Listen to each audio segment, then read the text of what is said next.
There are things that were known long before we had instruments to measure them, long before the trail cameras, long before the plaster casts and the research expeditions and the university debates about primate taxonomy, long before the television programs and the podcast interviews and the congressional hearings and all the machinery that modern civilization brings to bear on questions it cannot answer. Long before any of that, there were people living in these forests, people who had been living in them for 10,000 years, in some cases longer, people whose entire existence, every generation, every childhood, every season of hunting and harvest and ceremony took place inside the same wilderness that researchers now enter for a few weeks at a time with cameras and recording equipment and a grant from a university. And those people knew something was there.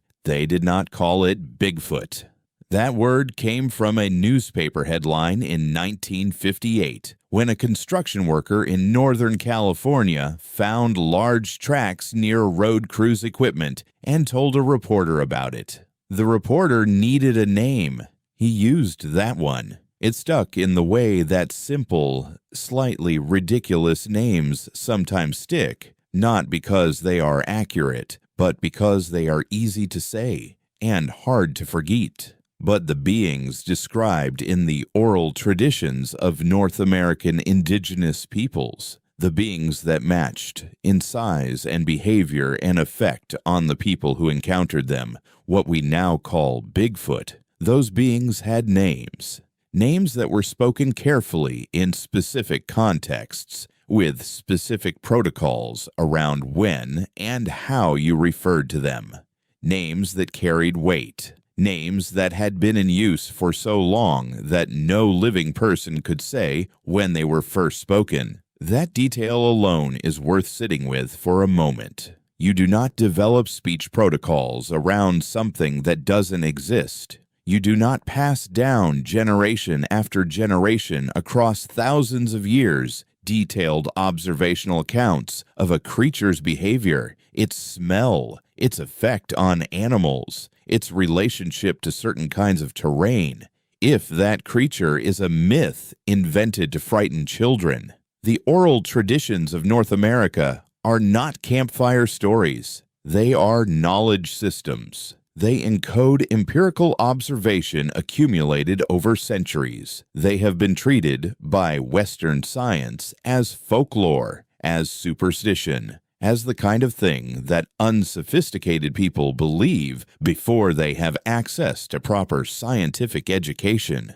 This attitude has cost researchers 50 years of wasted time because the people who knew the most about what lives in these forests were never consulted. Their knowledge was not collected. It was dismissed. What follows is an attempt to correct that in a small way, to go back to what was known before the newspaper headline, to listen to the traditions that have been speaking patiently about this for longer than Western civilization has existed. The Sts'ailes Nation of British Columbia, whose territory sits in the Fraser Valley east of Vancouver, have maintained accounts of Sasq'ets for as long as their oral history reaches back. The word itself is ancient. Linguists studying the Halkah-Mi'kmaq language have traced its structure to a root that implies not just physical size, but a kind of presence, an awareness, a weight in the world that extends beyond the physical body. This is significant. The name is not just a description of what the being looks like.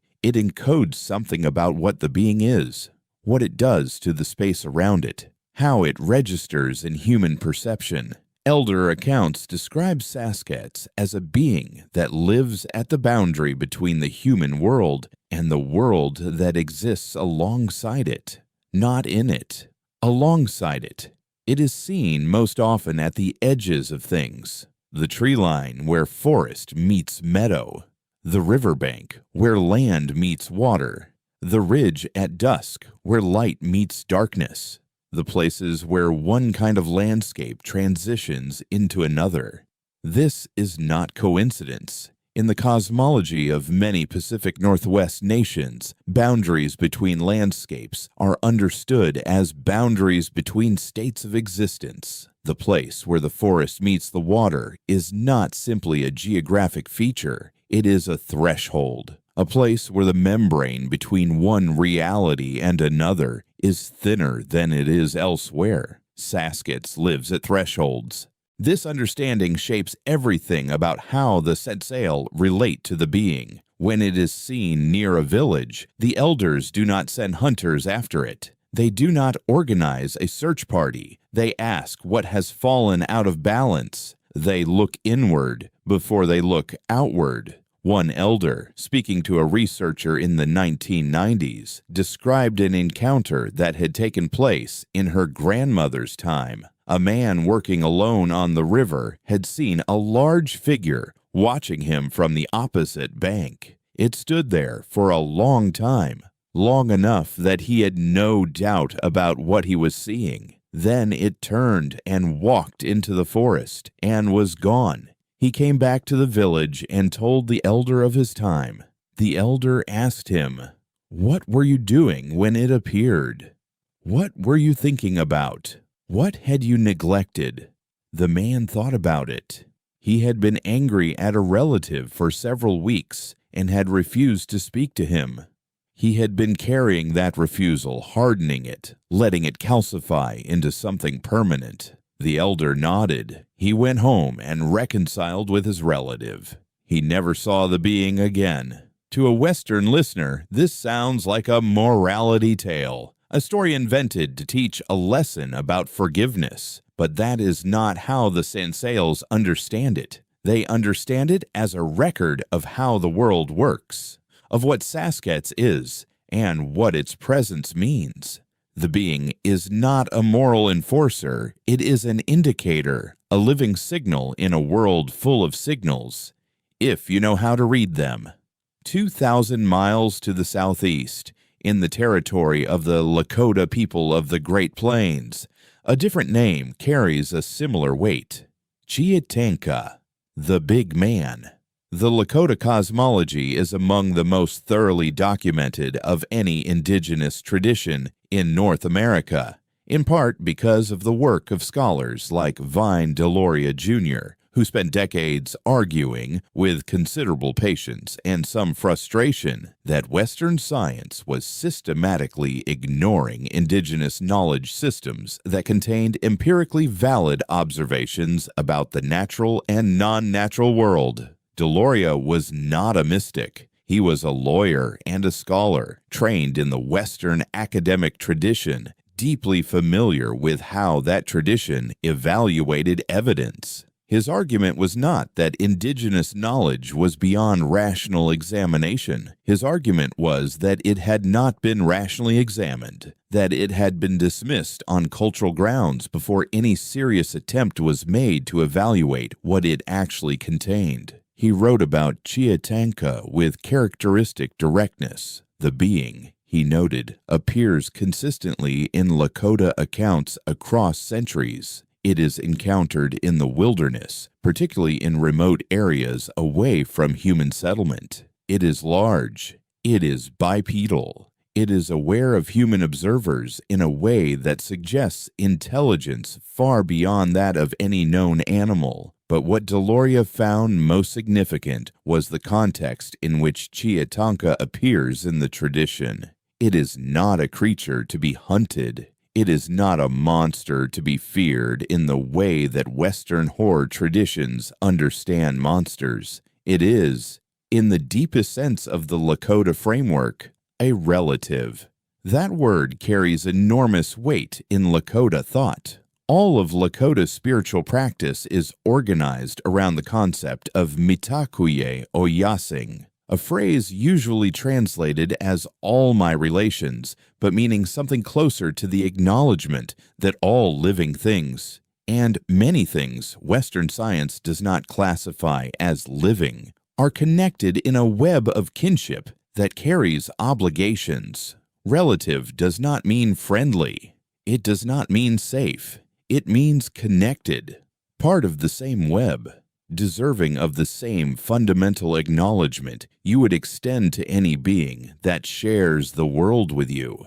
To hunt Chiye-tanka would be, in this framework, a profound violation, not just ecologically, spiritually. It would be an act of violence against kinship itself. Several Lakota elders, speaking to researchers over the decades, have described encounters with the big man during vision quests, the solitary periods of fasting and prayer undertaken as a central spiritual practice, in which a person goes alone into the wilderness and waits for communication from the non-human world. In these accounts, the being does not harm the person, it observes. Sometimes it communicates, though not in words. It leaves the person with a sense of having been seen by something very old, something that has been watching human beings move through this land for so long that individual humans register to it the way individual birds might register to a very old tree, not threatening, not benevolent, simply present, and paying attention. The Vision Quest accounts are particularly interesting because they suggest the being is not simply a physical creature that occasionally wanders near humans. It participates in some way in human spiritual experience. It exists in the same territory, literal and otherwise, as the things that Vision Quests are meant to encounter. Western biology has no category for that. But Western biology is not the only valid framework for understanding what lives in the world. The Anishinaabe people, whose traditional territory spans the Great Lakes region from Minnesota through Michigan and into Ontario and Quebec, one of the largest indigenous territorial claims in North America, have maintained accounts of large forest beings for as long as their oral tradition extends. But it is the broader Anishinaabe philosophical framework that provides perhaps the most useful intellectual context for understanding what these beings are and why conventional science struggles with them. In Anishinaabe thought, the world is populated by what are called other-than-human persons. The term was coined by the anthropologist A. Irving Hallowell in the 1960s after decades of work with Anishinaabe communities, and it is one of the most precise translations of an indigenous concept into Western academic language that exists. Other-than-human persons are not supernatural in the Western sense. They are not gods or demons or spirits in the way those words are used in European theological traditions. They are beings who possess agency, intelligence, and relational capacity, the ability to enter into relationships with humans, but who are not human. Animals qualify. Certain plants qualify. Certain geographical features qualify. Specific rivers, specific rock formations, specific mountains have personhood in this framework in a way that is not metaphorical, but literal and practical. And certain beings that do not fit neatly into any Western biological category also qualify. The large bipedal beings of the forest are, in this framework, other than human persons of a specific and ancient type. They have been here longer than humans. They know the land in ways humans do not. They choose when to be seen and when not to be seen. That last point appears consistently across traditions and across modern witness testimony, and it is worth dwelling on. The being chooses. It is not simply an animal that wanders into human view and gets startled. Dozens of witnesses have described the sense, sometimes very strongly, that whatever they were seeing had been aware of them before they were aware of it, that it had been present, watching, for some time before it revealed itself, and that its revelation was deliberate. Why it chooses to reveal itself when it does, to whom it does, the Anishinaabe tradition does not claim to fully explain, but it does insist that the encounter is not random, it is relational. Something is being communicated, Something is being offered or withheld or tested or witnessed. The appropriate response in the Anishinaabe framework is not to pursue, not to document, not to capture. The appropriate response is to be present, to pay attention, and to ask, in whatever way one knows how to ask, what is being said. This is not a framework that produces good documentary footage. It does not generate plaster casts or DNA samples. It does not advance the scientific case for the being's existence, but it has been generating accurate observational records for 10,000 years. That is a track record that deserves some respect. The Cherokee of the southeastern United States inhabited one of the most biodiverse regions of the continent, the southern Appalachian Mountains, the river valleys of what is now Tennessee and North Carolina and Georgia, ancient forests that had been growing undisturbed for so long that the trees themselves seemed to exist outside of ordinary time. Their accounts of large, man-like forest beings are among the most detailed in any North American tradition. They are called, in various dialects and contexts, Nunyunuwi, sometimes translated as the stone-clad ones, a name that refers to what witnesses describe as the creature's apparent imperviousness to harm.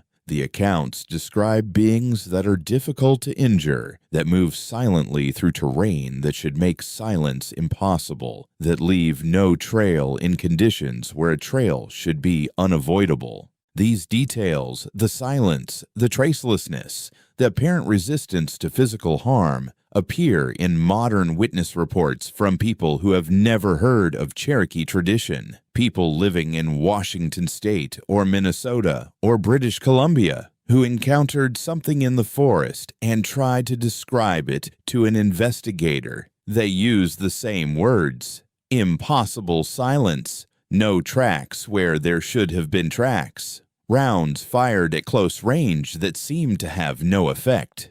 The Cherokee accounts are thousands of years old. The modern witness reports are from the last decade. The language, filtered through translation and through the entirely different cultural context of modern American wilderness users and ancient Cherokee hunters, is nearly identical. There is a Cherokee account recorded by the ethnographer James Mooney in the 1890s of a hunting party that encountered one of these beings in the high mountains. The hunters fired at it with arrows. The arrows struck visibly and fell away. The being looked at them. Then it turned and walked into the forest. One of the hunters later described what he felt in that moment. He said it was not the fear you feel when a predator threatens you. It was the fear you feel when you realize you have done something wrong, when you have violated something without knowing it, and the thing you violated is looking at you. That description, fear not of threat, but of transgression, is one of the most consistent elements in close encounter reports across cultures and across centuries. Something was crossed, something that should not have been crossed. What that boundary is, the Cherokee tradition is careful about explaining. Some things are not meant to be fully articulated. Some knowledge is meant to remain partially obscured, accessible only to those who have earned the right to receive it. That, too, is data. Not every fact should be a public record. The Tsimshian people of the northern Pacific coast, whose territory runs along what is now the British Columbia and Alaska coastline in a narrow strip of land between the mountains and the sea, have developed one of the most sophisticated artistic and ceremonial traditions in the world. Their totem poles are not decorations, they are records. Family histories, treaty accounts, cosmological statements, encoded in a visual language that takes years to learn to read. Among the figures carved on those poles, repeated across families and clans and centuries, are beings that are recognizably not human and not animal. Large, upright, powerful, occupying a position in the carved hierarchies that places them between the human world and the spirit world, neither fully of one nor fully of the other. The Tsimshian call certain of these beings Gagiit, wild people of the forest, and their tradition contains a warning about them that does not appear in quite this form in other traditions, but that resonates with something that many modern witnesses have described. Contact with Gajit can permanently alter a person's relationship to the human world. This is not simply saying that the encounter is frightening. It is saying something more specific and more unsettling.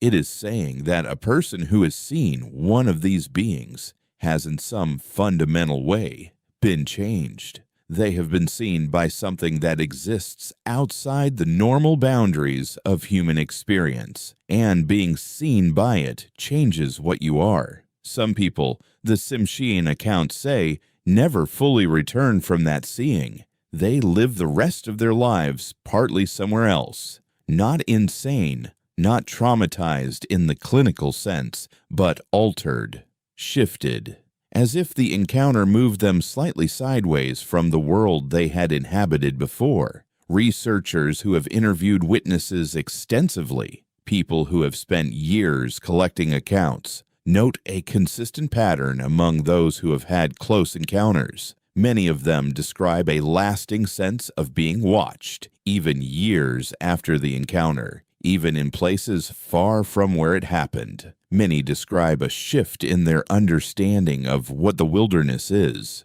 Some describe what can only be called a haunting. The memory does not fade the way other memories fade. It stays sharp, specific, fully sensory, as if it happened yesterday. Witnesses who encountered something 20 years ago can describe the smell, the sound of the footsteps, the quality of the silence that preceded and followed with the kind of precision that characterizes memories of intense emotional experiences. Combat veterans describe their most significant moments that way. Survivors of accidents describe them that way. The Tsimshian tradition would not find any of this surprising. It would call it accurate. It would say, yes, that is what happens. That is what Gajit does. That is why we have the protocols we have. Not to make you afraid, to prepare you for what the encounter will cost you, so that the cost does not destroy you. The Navajo Nation, whose territory covers a vast stretch of the Colorado Plateau, in what is now Arizona, New Mexico, Utah, and Colorado, has one of the most complex and internally consistent cosmological frameworks of any indigenous tradition in North America.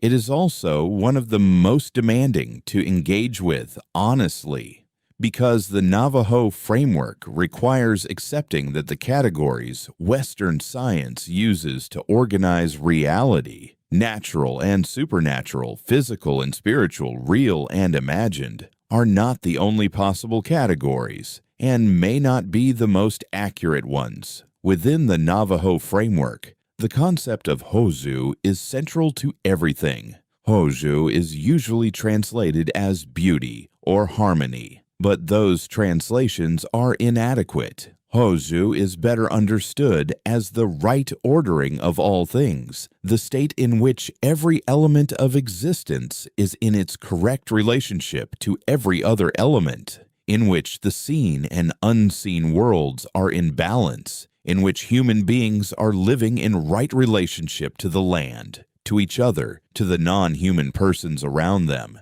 and to the forces and beings that exist at the edges of ordinary perception.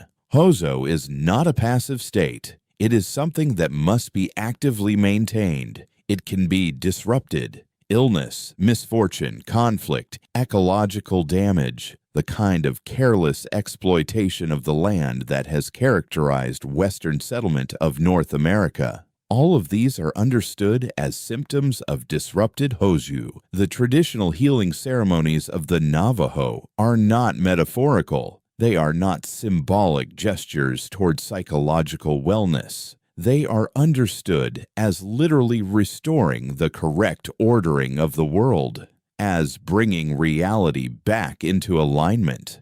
Within this framework, certain beings exist at the edges of Hoju, not inside it, where humans live, not outside it, in the purely chaotic realm beyond human understanding.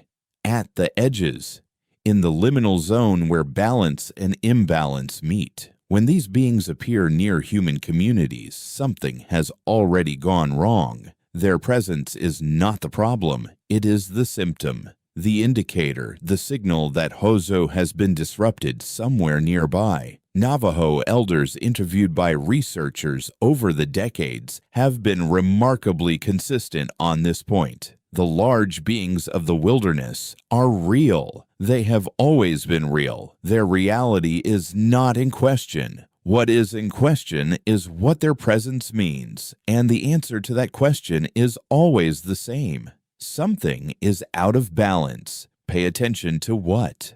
A Navajo elder speaking to a researcher in the late 1980s described what his grandfather had told him about an encounter in the canyon country of northeastern Arizona. The grandfather had been traveling alone and had seen a large figure at the canyon rim above him. He stopped. The figure watched him for a long time. He did not move. Eventually, the figure turned and walked away from the rim and was gone. His grandfather came home and called a ceremony, not because the encounter had harmed him, because he understood that the encounter was a message and that messages require response. The ceremony, he said, was not for the being. It was for the community. Something in how they had been living needed correction. The being had told him so, without words. This understanding that the encounter is communication, not confrontation, runs through virtually every indigenous tradition's approach to these beings. It is almost entirely absent from the Western research tradition. The Western tradition has spent 60 years asking, is it real? What species is it? How do we find it? How do we catch it? The indigenous traditions spent thousands of years asking, what is it saying? What does it need from us? What do we need to change? These are not the same investigation. They are not even looking for the same thing. The Salish-speaking peoples of the Pacific interior, a broad cultural and linguistic family including the interior Salish, the Okanagan, the Shuswap, the Thompson River Salish, and several other nations across what is now southern British Columbia and northern Washington and Idaho, have accounts of large forest beings that are notable for their specificity. Where many traditions describe the beings in broad cosmological terms, what they mean, what their presence indicates, the interior Salish accounts often focus on behavior, what the beings do, how they move, how they interact with the landscape. The accounts describe beings that are highly territorial in a specific and unusual way. Not territorial in the way that bears or wolves are territorial, defending food sources, protecting young. Territorial in a way that is more cognitive, more deliberate. They know boundaries.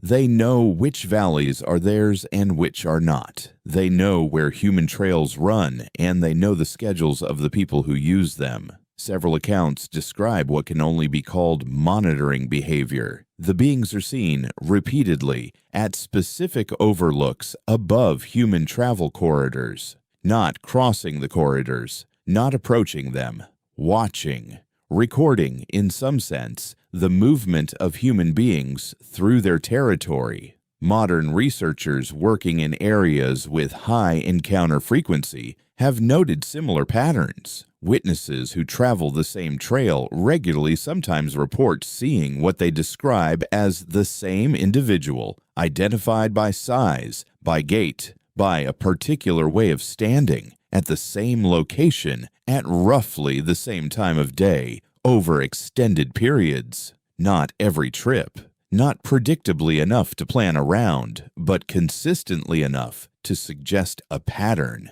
Something is paying attention to the trail. Something is keeping track. The interior Salish tradition would not find this surprising. It would say, "Of course. It has been doing that for 10,000 years.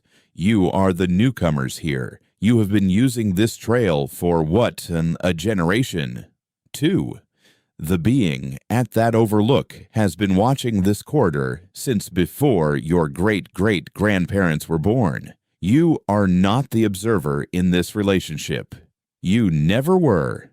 The Iroquois Confederacy, the Haudenosaunee, which includes the Mohawk, the Oneida, the Onondaga, the Cayuga, the Seneca, and later the Tuscarora, occupies a central position in North American indigenous history, both politically and intellectually. The Haudenosaunee political framework was so sophisticated that several historians have argued it directly influenced the design of the United States Constitution. Their understanding of governance, of the balance between individual rights and collective responsibility, of the long-term consequences of short-term decisions, was centuries ahead of European political thought. Their understanding of the natural world was equally sophisticated. The Haudenosaunee accounts of large forest beings are embedded in a broader framework about what they call the living landscape.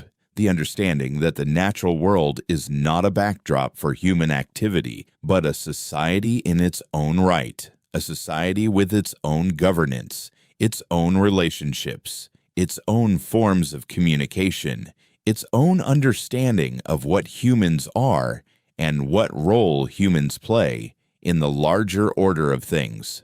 Within this framework, the large beings of the forest are elders of the living landscape. They are older than the human communities around them. They carry knowledge that human beings have lost or never had. They have a relationship to the deep history of the land that no living person can claim. Their accounts describe what happens when this relationship is ignored or violated, when human communities expand into areas where they should not be, when the protocols that govern the relationship between humans and the other members of the living landscape are forgotten or abandoned. The beings do not punish. They do not attack. They become more visible, more present, not because they have changed their behavior, but because the humans have changed theirs. And the result is more frequent contact at the boundaries. The Haudenosaunee understanding of this is quite direct. The increase in encounters that Western researchers document and puzzle over is not a mystery. It is a response. Human behavior has disrupted the relationship. The living landscape is adjusting. The elders of that landscape, the old beings of the forest, are coming closer to the boundary, not because they want to be found, but because the boundary itself has moved. This interpretation does not require the supernatural in any Western sense. It requires only the acknowledgement that the forest is not empty and that the beings within it are aware of us. That acknowledgement is, for Western science, apparently quite difficult to make.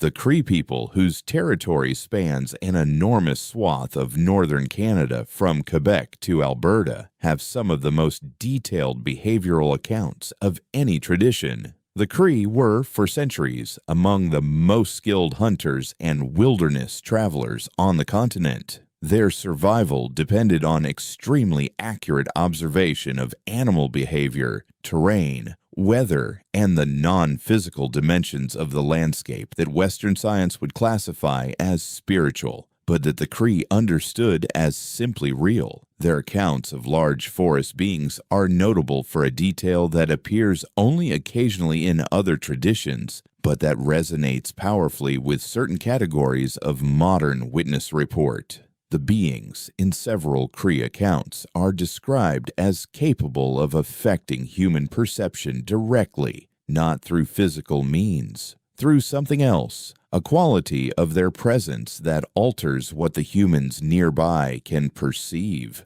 what they can remember, how clearly they can think. Witnesses in modern reports sometimes describe this as a sense of confusion that descends suddenly in the vicinity of an encounter, a difficulty in thinking clearly, a feeling that time is not moving normally, an inability afterward to fully reconstruct the sequence of events. The Cree tradition does not treat this as evidence that the encounter didn't happen. It treats it as evidence of what the being is. Something that exists in a different relationship to time and perception than ordinary physical creatures. Something that can, when it chooses, extend that relationship to the humans in its presence. This is, again, not a category that Western biology knows how to handle, but it is consistent. It appears in Cree tradition. It appears in accounts from the Pacific Northwest.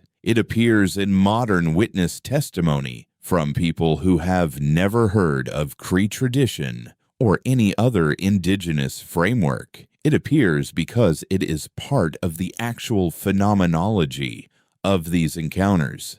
The beings affect perception. Something about their presence does something to the human experience of time and clarity and memory. What that something is, none of the traditions claim to fully understand, but they all know it happens.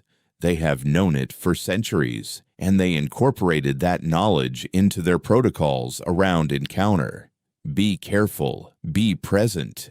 Do not try too hard to remember. Let what happened settle in you over time rather than forcing immediate clarity. This is not mythology. This is practical advice developed through long experience for managing a real category of experience. There is a researcher named Kathy Strain who has spent years documenting indigenous accounts of large bipedal beings across North American tribes. She is not a sensationalist. She is a careful, methodical archivist. A former U.S. Forest Service archaeologist with a professional background in evidence evaluation and documentation. Her work covers more than 80 distinct tribal traditions. The consistency across those 80 traditions is not explainable by cultural contact. Many of these tribes had no communication with one another. They lived thousands of miles apart.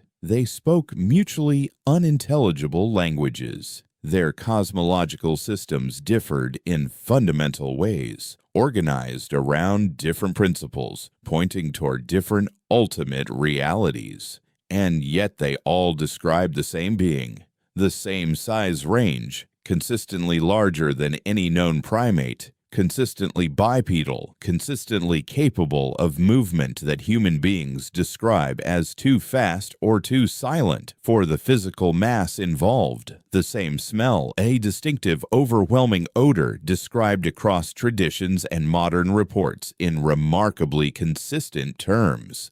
Not the smell of a specific animal, something more complex, more wrong. The same silence, the cessation of ambient forest sound that precedes and accompanies encounters. Documented in Sts'ailes tradition, documented in Cherokee accounts, documented in modern reports from California and Washington and Michigan and Tennessee. The same choice.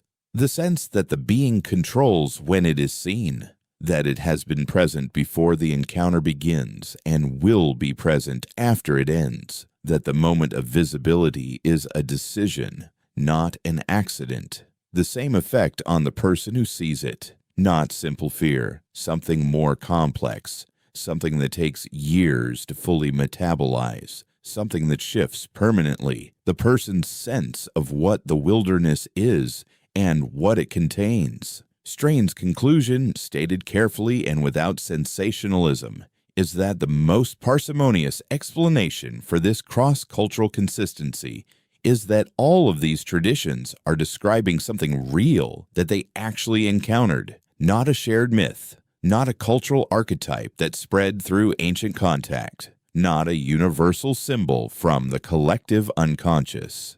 A being that was known to the first people of this continent long before European contact, long before the word Bigfoot existed, long before anyone thought to take a plaster cast of a footprint in the mud. They knew it was there. They knew what it was, in the ways that mattered for living alongside it. They had protocols for those encounters. They had frameworks for understanding what the encounters meant. They had ways of responding that preserved the relationship rather than destroying it. And then Western civilization arrived, and the relationship was not preserved. The forests were cut. The territories were taken. The ceremonies were suppressed. The oral traditions were interrupted. The elders who held the deep knowledge died without being able to pass it completely on, because the communities they would have passed it to had been scattered. And now Western researchers arrive in what remains of those communities and ask,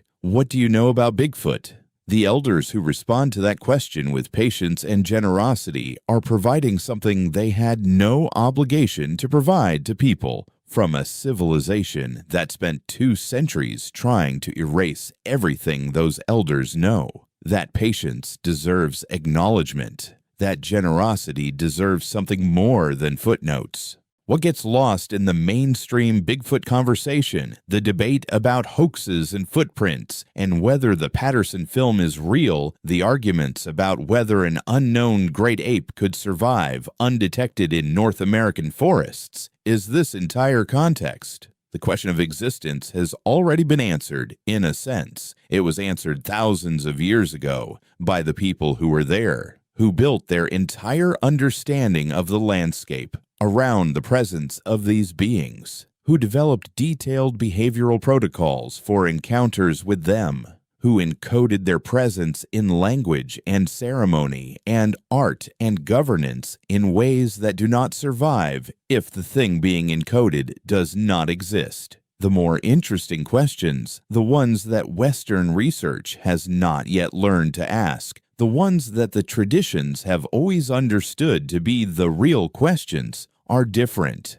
Not does it exist, but what is it? Not where is it hiding, but why does it choose to appear? Not how do we find it, but what does its presence mean? Not how do we capture it, but what is it trying to tell us? And why have we been so determined not to hear? These are not questions that a biology textbook can answer. They require a different kind of knowing, a slower kind, one that is earned over generations of careful, respectful observation, one that understands that the goal of knowledge is not domination, but relationship.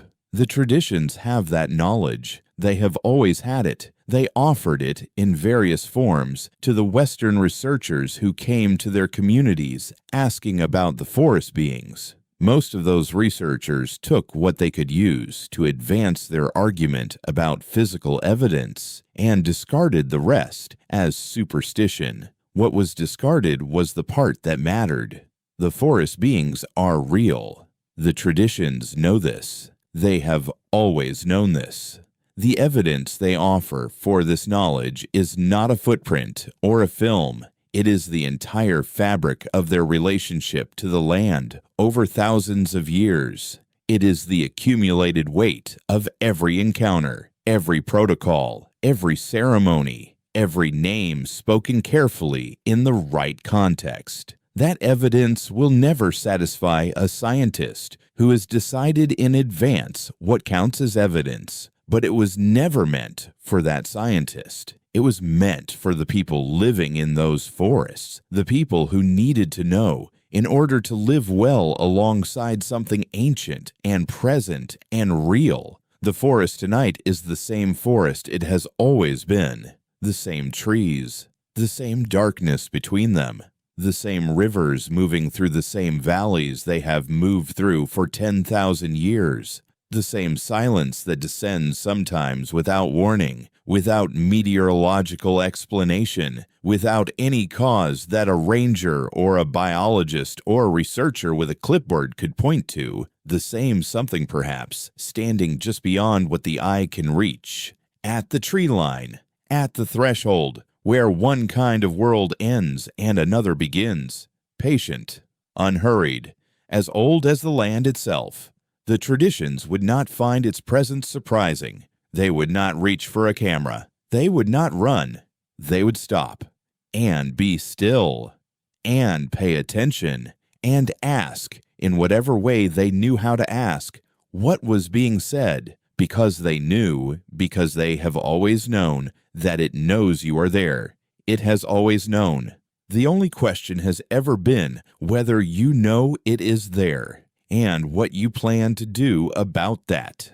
There is one more tradition that deserves attention before this conversation closes, one that is rarely included in the mainstream literature about these beings, partly because it comes from a part of North America that Western popular culture associates with different kinds of wilderness mythology entirely. The Appalachian tradition, not indigenous in origin, though it drew heavily over centuries of contact from the Cherokee and other southeastern nations. A tradition built by the settlers who moved into those mountains in the 18th and 19th centuries and who encountered in those old dark forests something that did not fit any European category they had brought with them. The Appalachian accounts of what locals called the wild man or the woolly booger, or simply the thing in the woods, are some of the least discussed and most interesting in the North American record, because they come from people who had no cultural framework for what they encountered, who had no tradition telling them what it meant or how to respond,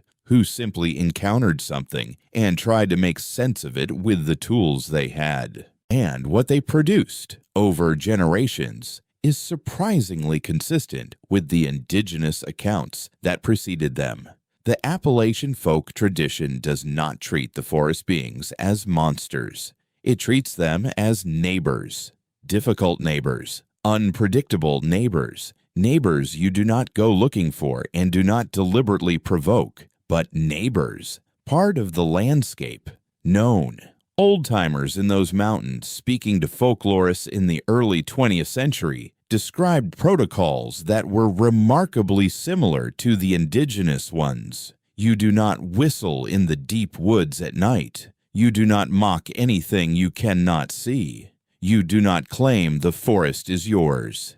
You acknowledge by your behavior that you are a guest in something much older and larger than yourself. These protocols were not written down anywhere. They were passed from grandparents to grandchildren in the same way they had been passed in indigenous communities, as practical knowledge for living safely in a landscape that contained things you did not fully understand. The Appalachian tradition, like the indigenous ones, understood that the correct relationship to these beings was not pursuit or domination. It was acknowledgement, respect, and restraint. That consensus across cultures, across centuries, across thousands of miles of different terrain is perhaps the most significant single data point in this entire discussion. Every tradition that has lived alongside these beings for generations has concluded the same thing. Do not pursue. Acknowledge. Respect. Be still. The only tradition that has spent 60 years pursuing, documenting, trying to capture, trying to prove, is the one that arrived most recently, the one with the least direct experience, the one with the most sophisticated equipment and the least knowledge. Make of that what you will. There is something that the investigative tradition around these beings almost never discusses, and it may be the most important thing. The beings have been seen for 10,000 years. They have been described by hundreds of distinct cultures on this continent. They are described with remarkable consistency as intelligent, aware, and capable of choosing when and whether to interact with human beings. If they wanted to be found, they would have been found.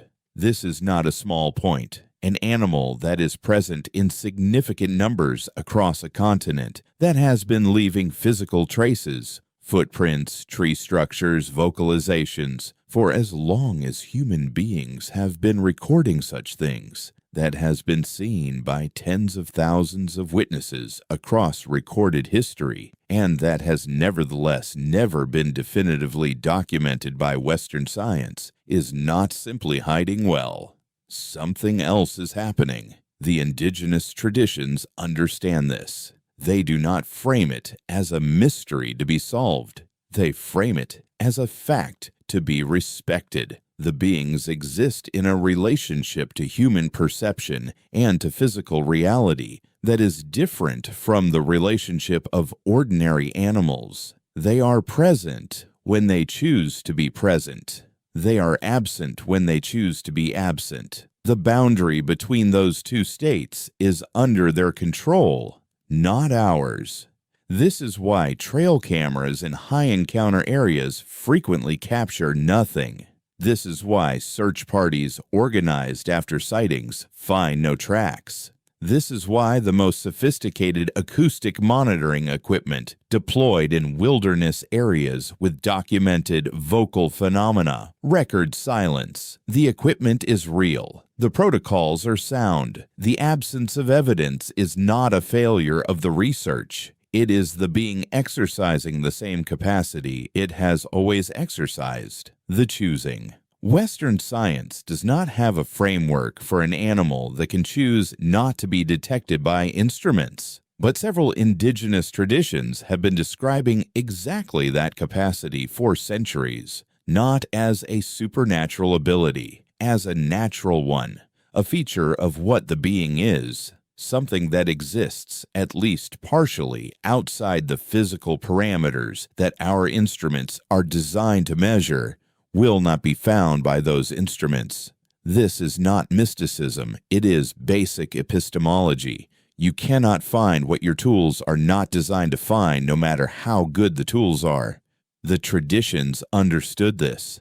They built their knowledge of these beings through direct relationship over thousands of years, using methods that our civilization largely no longer has access to, methods that required patience and silence and the willingness to be observed as much as to observe, methods that required accepting that knowledge of something real and present and ancient might take a lifetime or several lifetimes to accumulate. We have been at this for 60 years with cameras and plaster and DNA swabs. They have been at this for 10,000 years with attention and ceremony and the accumulated weight of generations of honest looking. The difference in what each approach has produced is not an argument about which approach is more sophisticated. It is an argument about which approach is more appropriate to the subject. And the subject, it seems, has its own opinion about that. Before closing, it is worth returning to something that came up earlier in this discussion, and that deserves more than a passing mention: the protocols. Every tradition covered here, Sts'ailes, Lakota, Anishinaabe, Cherokee, Tsimshian, Navajo, Interior Salish, Haudenosaunee, Cree, and others not discussed in detail, has protocols around these beings, specific rules for behavior in areas where encounters are likely, specific rules for how to respond if an encounter occurs, specific rules for how to speak about encounters afterward. These protocols are not uniform across traditions. They differ in their specifics in ways that reflect the different cosmological frameworks and the different landscape conditions of the different nations. What the Sts'ailes do at a threshold is not identical to what the Navajo do when Hozu is disrupted, but certain elements appear across all of them. And those elements are worth noting because they are not what you would design if you were inventing a mythology. They are what you would develop if you were encoding practical knowledge from direct experience. Do not approach the beings directly. Do not attempt to follow or pursue after an encounter. Do not speak loudly or aggressively in areas where they are known to be present. Do not bring certain kinds of energy, anger, aggression, arrogance, the energy of domination into their territory. Do not treat their signs as evidence to be collected. Treat them as communication to be received, and perhaps most significantly, do not assume that because you cannot see them, they cannot see you. That last protocol is the one that modern witnesses most consistently report discovering on their own, without any prior knowledge of the traditions. The feeling of being watched, the sense of a presence that precedes any visible evidence of one, the certainty, sometimes overwhelming, that something in the forest is aware of them. They learn it empirically. The traditions encode it as foundational knowledge. Both arrive at the same place. This is what the traditions have been offering all along. Not proof, not captured specimens, not footage that will satisfy a committee of skeptics. Something more fundamental than any of that. The knowledge that you are not alone out there, that you have never been alone out there, and that the thing sharing the wilderness with you has been watching human beings come and go on this land for so long that our entire recorded history registers to it as barely a moment. We are very new here. The forest is very old, and something in that forest has been paying attention to us since before we arrived. The elders would say, "It is time we return the courtesy." There is a specific account that has stayed with researchers who work in this field for years after first hearing it. It comes from a Lakota elder recorded in the late 1990s by an academic studying oral traditions of the Northern Plains. The elder was in his 80s at the time. He had grown up in the era before significant Western encroachment on the reservation, in a community where the old ways were still practiced with continuity, where the chain of transmission from the deep past to the present had not yet been broken by the specific pressures that would come later. He said that when he was a young man, perhaps 14 or 15 years old, he had gone out alone as part of a preparation for his vision quest. Not the quest itself, just a period of solitary sitting in the forest to begin to prepare his mind and spirit for the longer ordeal ahead. He had found a place he liked, a hillside above a river, sheltered by old pines with a clear view of the valley below. He had sat there for most of a day, quiet, observing, trying to learn as his teachers had instructed him to be still enough that the world would begin to show him what it normally kept hidden from people who were too busy moving and talking to notice. Late in the afternoon, as the light was going golden and the shadows were growing long, he became aware of something behind him. He did not hear it arrive. There was no sound of approach. One moment there was nothing behind him.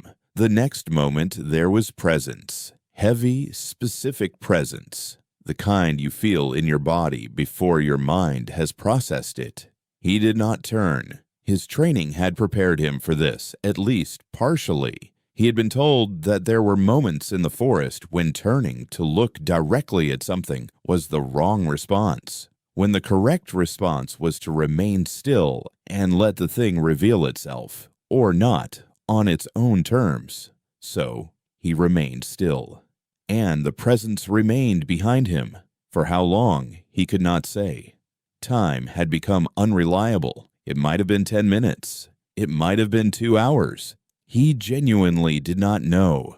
At some point, he became aware of breathing. Close, very close. Something was standing just behind him and breathing, slowly, in a rhythm that was not quite human, but was not quite animal either. He said that what he felt in that moment was not fear in any ordinary sense.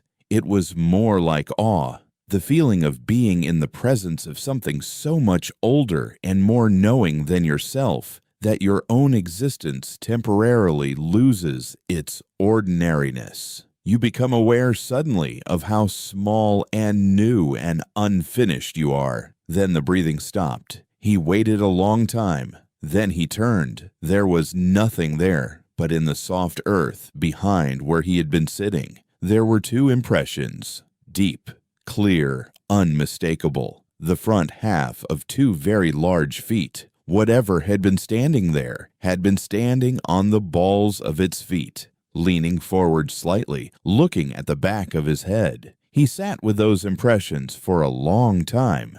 Then he covered them carefully with forest debris, leaving them protected, not hidden, protected, as you would protect something that deserved to remain intact. He went home and told his teacher what had happened. His teacher nodded and said, "It was deciding whether you were ready." The elder, telling this story 60 years later, paused for a long time. Then he said, "I still don't know whether it decided yes or no.